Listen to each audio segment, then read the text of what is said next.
विश्व स्वास्थ्य संगठन ने कहा है कि कोरोना वायरस ने दुनिया को बता दिया है कि हम अभी महामारी के लिए तैयार नहीं हैं। हमें एकजुट होकर इस दिशा में कदम उठाने होंगे। इस मुद्दे पर राजनीति की नहीं बल्कि एकजुटता की जरूरत है।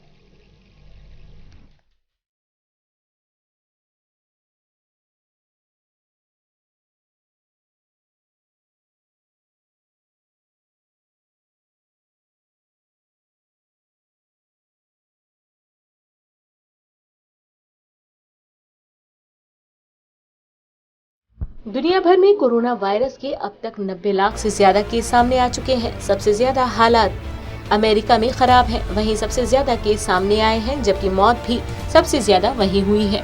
इसकी वैक्सीन की खोज कई देश कर रहे हैं, लेकिन रेस में सबसे आगे ऑक्सफोर्ड यूनिवर्सिटी द्वारा बनाई जा रही वैक्सीन है, जिससे कई देश करार भी कर चुके हैं।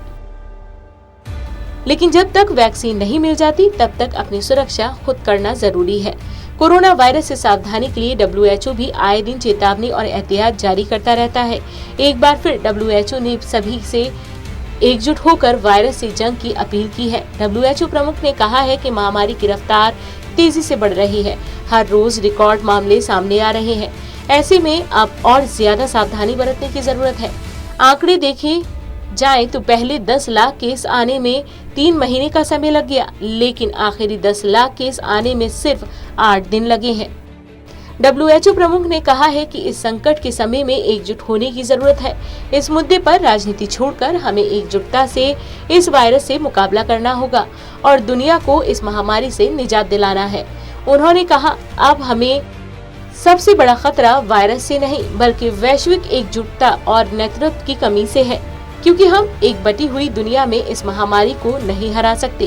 WHO प्रमुख ने कहा है कि महामारी ने हमें कई सबक दिए हैं और बता दिया कि दुनिया आधुनिक समय में भी टेक्नोलॉजी के इतना अपग्रेड होने के बाद भी अभी भी महामारी से निपटने के लिए तैयार नहीं है और अभी बहुत तैयारियों की जरूरत है। WHO ने ये भी कहा कि दुनिया के भले ही लोगों को वैक्सीन मिलने में 2.5 साल का वक्त लग सकता है।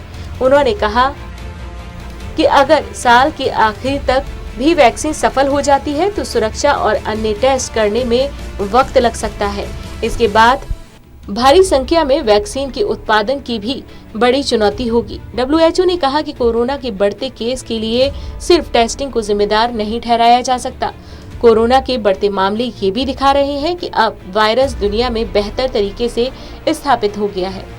WHO की चेतावनी को नजरअंदाज नहीं करना चाहिए और इस दिशा में कदम उठाने चाहिए। Special desk, total news.